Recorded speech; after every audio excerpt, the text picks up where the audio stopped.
Welcome to Boxing on the Record with Randy.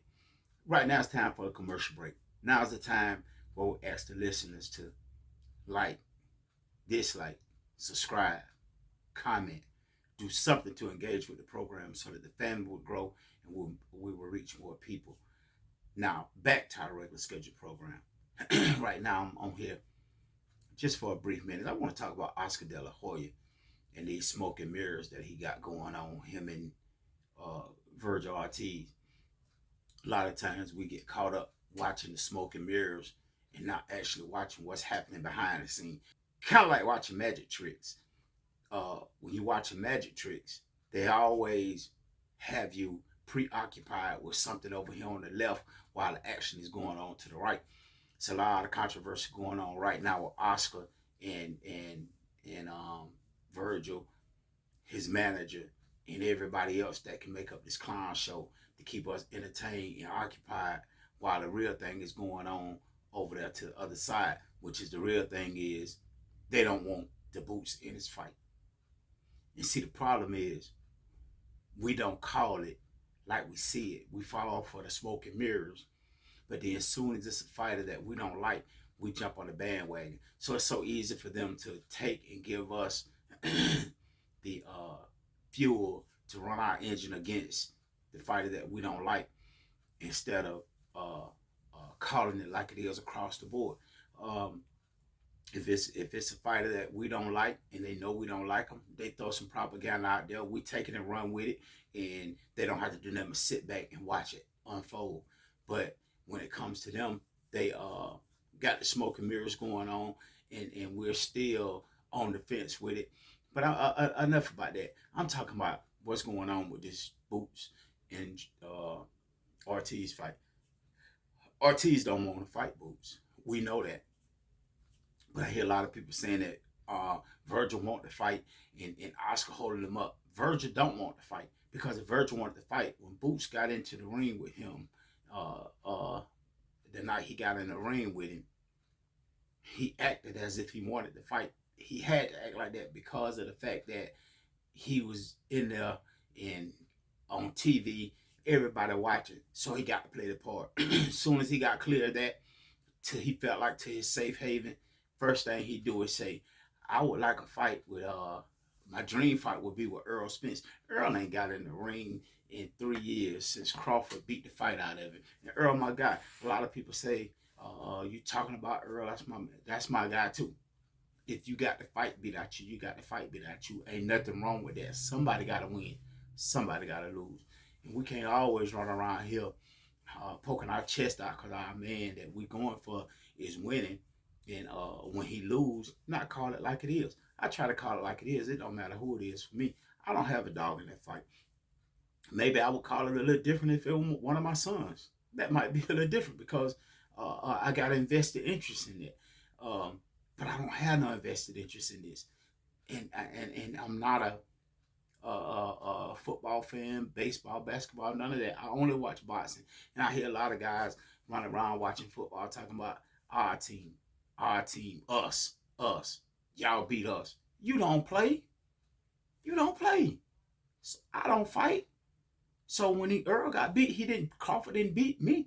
He beat Earl. He beat the fight out of him. But enough about that. But when he said here and he said he want to fight Fundora, that's where the smoke and mirrors came up at. And Oscar's running with this. Oscar on here talking about his clap back and all that, whatever that is got going on. But Oscar get on there and say they got options. They don't really have options. Listen to the detail. Listen to what's being said is how it's being said. Because I don't listen to what you tell me, because what you tell me is what you're trying to sell me. So you listen to how it's being said. Oscar say, wouldn't it be good if he fought Earl? Wouldn't it be a good fight if he fought Fundora? That don't mean they in negotiation to fight. He's just saying it would be a good fight. They could be busy or whatever, but we know for sure Earl haven't been in the ring since Crawford beat the fight out of him, and I don't think he ever getting back in the ring. He ain't made no attempt. He haven't went and got a trainer. He haven't did nothing to give us any indication that he's coming back.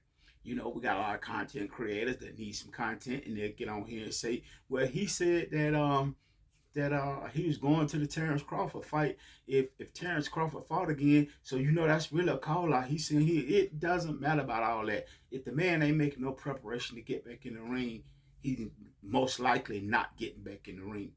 But the only reason why Virgil wants to fight him is because he see a lamed up. That's all it is. He's not trying to fight somebody that's healthy. When they wanted him to fight Boots early in his career, they said he wasn't ready. If they asked him to fight Earl back in the Earl time, he ain't ready. Not all of a sudden, why you want to grab a man that's not ready? Because you want an easy win that you think can be an easy win. See, that is the thing about us in boxing. We rely on names. If you still got a name, you could sell a fight. As my homeboy James like to say, shout out to James, if you got a name, you can push a card. Adrian Broner, he can sell a fight. He can push a card right now. So anybody out there would like to beat up Adrian Broner. Get him in shape. Let's beat him up. And now you got Adrian Broner on your resume. Fight fans don't care when you got him on your resume. When they look down there, they don't be like, well, Adrian Broner was way out of shape, alcoholic, hadn't been in the ring in 5 years, and looking bad. That's why he's on here with a loss. No, Adrian Broner's on there. Jake Paul got Mike Tyson on his record. But don't nobody say Mike Tyson was 60 years old and somebody granddaddy. No, he got Mike Tyson on his record. So that's why they want Errol on the record. And Fundora, I don't really think he want to fight Fundora. But it's the fight that he can say they got options. So now what we got going on is Oscar De La Hoya and Virgil manager got this beef going on.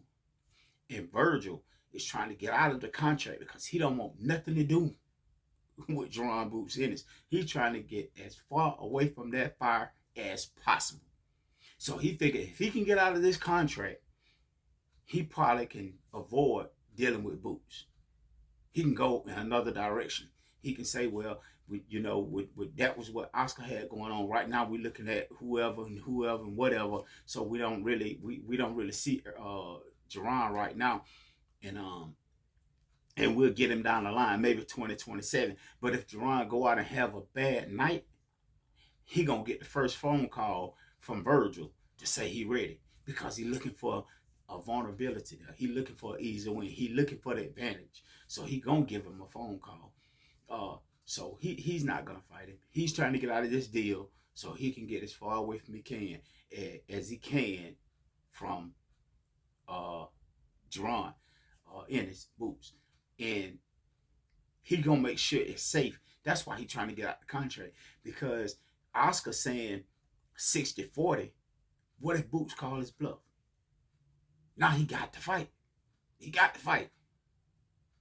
Because I heard from the jump it was already a 50-50 deal, 5% extra to the winner. But now all of a sudden we got this tap dancing and all that. But I guarantee you, if Earl called and said he ready, they wouldn't hesitate to make the fight. So you can't tell me that fighters aren't scared to fight. And I know a fighter. I mean, I'm not connected like a lot of these YouTubers are, but I do know a fighter. And he say, oh yeah, you know when you're scared of another fighter because you're human. You can say what you want to say. As a man, there are some men out here that you are scared of. You can talk that big talk and all that you want.